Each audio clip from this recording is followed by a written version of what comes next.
1974. 24-year-old Jack Unterweger stands in court and receives a life sentence for the brutal murder of an 18-year-old girl. 15 years later, he's celebrated by politicians and intellectuals for the stories, poems, and plays he's written behind prison walls. "We will never find a prisoner so well prepared for freedom," states the prison ward. Oh, he was wrong.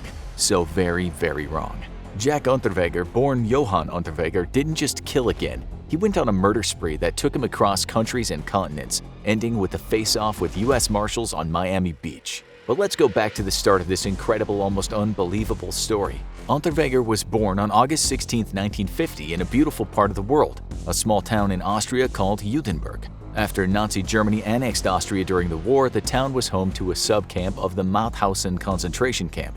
The war ended, but it wasn't easily forgotten in that town. Judenburg was still dealing with the fallout from the war when Jack came to life. He was a product of a one-off encounter of the night. That was when his mother, Theresia, met an American soldier. This GI wasn't interested in fatherhood, and no sooner than he was told what had happened, he turned his back.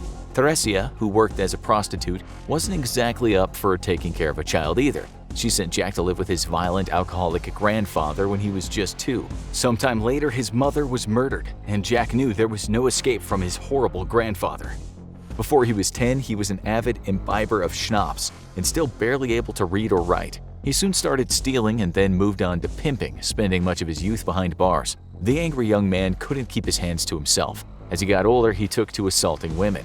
The crescendo of that violence came in 1974 when he was 24. One night in West Germany, he lost the plot and strangled a girl with her own bra. She was 18-year-old Margaret Schaefer. He later said that when he pulled on the straps, he could see his mother's face in the dying girl. Over the years, he read, and he read voraciously, taking a particular liking to people you might call literary rascals, intellectual writers who'd chronicled a life of crime, such as Jean Genet. Unterweger read about the American prisoner Jack Abbott, who had written wonderfully about the life of crime from solitary confinement. Unterweger read about how Abbott's book, In the Belly of the Beast, was hailed by American literary critics. He wrote short stories, poems, and plays himself, culminating in 1983 with his autobiography Purgatory, or The Trip to Prison, Report of a Guilty Man. Now, Europe had a celebrated intellectual behind bars, and like what happened over in the US, the European literati extolled the works of the downtrodden Unterweger. Artists and writers and even politicians went to visit him. They wrote pieces in the newspaper about how this man had reformed and become an asset to society. In his writing, Unterweger freely admitted he'd once been a beast, stating in one chapter, "I wielded my steel rod among the prostitutes and pimps of Hamburg, Munich, and Marseille. I had enemies and conquered them through my inner hatred. But now he'd changed. He was rehabilitated. Art had saved him." Austrian intellectuals often talked about how rare it is for a violent criminal, a killer no less, to have accessed the antipodes of his mind and discovered the root of his anger. Others joined in the chorus of celebration, signing petitions for the release of Unterweger. One of his vocal supporters was Elfriede Jelinek, a future winner of the Nobel Prize in Literature. He later said about the imprisoned Unterweger, "He was so tender, at that moment we decided we had to get him pardoned. It was a travesty of justice to keep him locked up," people said. "It was like clipping a wounded bird's wings, like hiding from the world one of its wonders." One intellectual that signed the petitions later remarked about this metamorphosis from ugly killer to wondrous artist, "We want to believe him very badly." Then, in 1990, the prison warden said these words, "We will never find a prisoner so well prepared for freedom." An intellectual wrote that his release was a triumph of the individual over all the social and political pathologies into which he'd been born. The thing was, all those supporters only had to look at what happened to Jack Abbott. People had also gotten behind him after his book garnered praise from the public and media alike. People screamed for his release too, but some prison officials didn't think Abbott was ready for the outside world. One of them said, "I thought that Mr. Abbott was a dangerous individual. I didn't see a changed man. His attitude, his demeanor indicated psychosis." About 6 weeks after Abbott was released from prison, he went to eat in a Manhattan restaurant. He needed to pee but was told the bathroom was for employees only. The kind waiter showed him a place out back where he could urinate, whereupon Abbott stabbed him to death.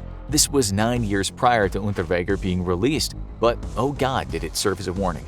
Unterweger wouldn't just kill again, he'd become an international serial killer. No sooner than he was out, he became a celebrity. His plays hit the streets, he gave readings from his book and other stories all over Austria and beyond. Wherever he went, artists and writers wanted to meet him. He even had a regular spot working as a reporter for Austria's national news service. The more TV shows he ended up on, the more money he got. He'd drive around town in a flashy Ford Mustang, only eating at the best restaurants. While he pulled up outside, everyone knew it was him. His license plate read W. Jack 1. Just a few months after his release, he was in Czechoslovakia to research the red light district in the capital, Prague. Maybe he was, but he was also planning to murder again. In fact, if you read his poetry, you might have guessed that. Here is one such poem infused with the stench of murder. You still seem strange and distant, and lively, death. But one day you will be close and full of flames. Come, lover, I am there. Take me, I am yours. Maybe that's what he was thinking when he murdered a Czech prostitute named Blanka Bokova. She was found strangled by her own underwear. That was the same MO as Unterweger's first murder. Still, police didn't even look into him. After all, he was now a star. He went back to Austria where he killed at least another 6 prostitutes, all of them garroted with their own bras and dumped, usually in the woods. He became a suspect at this point, but with no forensic evidence or other evidence tying him to the murders, police didn't go after him. That would be left up to the American cops, veritable experts on serial killing after seeing 2 decades of blood-spattered bedroom walls. Unterweger was still barely out of prison and he likely would have kept on killing in Europe, but then he was handed a key to make a dream come true. That was to visit the USA, the place where his father had come from. He'd been given an assignment from a magazine to write about crime in the US, which in 1991 was making headlines around the world. But he wasn't going to cover gang violence. Instead, he was going to talk about his favorite thing: red light districts. Unterweger chose Los Angeles as his place to put pen to paper and in the meantime secretly murder women. The LAPD was told about his arrival, and so on occasions he was given rides around the city by cops, so he could get a first-hand view of the poorest parts where women plied what's called the world's oldest trade. When he wasn't out patrolling the streets, he was actually doing a bit of writing from his hotel room. That hotel was none other than the Cecil Hotel, a place not far from Skid Row, a place which has gained quite the reputation over the years. An American writer later said that Unterweger really immersed himself in the lifestyle around the mean streets of LA. But unfortunately, he also murdered 3 women while on that working vacation. All 3 were sex workers. The first victim was 35-year-old Shannon Exley, whose body was found beaten and strangled in the Boyle Heights neighborhood. The murder weapon was her bra. Just 10 days later, in the same neighborhood, 33-year-old Irene Rodriguez was found dead. Her injuries were not too different from the previous woman's. The third victim was 26-year-old Peggy Booth, discovered in Malibu Canyon. She'd been beaten and strangled with her own bra. This is part of an article Unterweger wrote while he was in LA. Real life in LA is dominated by a tough struggle for survival, by the broken dreams of thousands who come to the city, and an equal number who leave, sometimes dead. No kidding, Jack. He returned home to Austria to finish his writing on the crime-infested USA where no man or woman is safe, and it is when he was there Interpol heard about the LA murders. The European cops talked at length to the LA cops, and it soon became very apparent that wherever Unterweger laid his hat, women were killed in a very similar way. It didn't take a Columbo to figure out the connection, and after some more investigating, Austrian police secured a warrant for his arrest. Problem was, he'd left the country. That could only mean one thing: more murders. Unterweger first headed to Switzerland with his girlfriend Bianca Marak, and soon after they took off to Paris, and from there they headed to the US again. Destination Miami, apparently because his girlfriend loved that TV show Miami Vice. He knew the cops were after him back home, and on occasions he contacted them. One newspaper ran the headline, "Hello, it's me, the mass murderer." Marak got a job as a stripper and earned some extra cash from selling her story to the tabloids. That story was headlined, "Bianca's Exclusive Love Story, The Girl and the Murder Suspect." Unterweger did what he did best, after killing that is, and settled down with an old typewriter to tell some of his tales. His life as an Austrian Charles Bukowski didn't last long. The pleasures of the damned were stopped in their tracks when U.S. Marshals arrested Unterweger on Miami Beach after he went to collect some cash from the USA Money Exchange. Apparently, he cried all the way to the police station, but he didn't remain locked up in the U.S. for long. He was extradited to Austria to face the music there. His deportation, by the way, was only down to his not having told U.S. authorities about his felony conviction. Nonetheless, he was first asked about why he was in the U.S. and told he was being investigated for murder.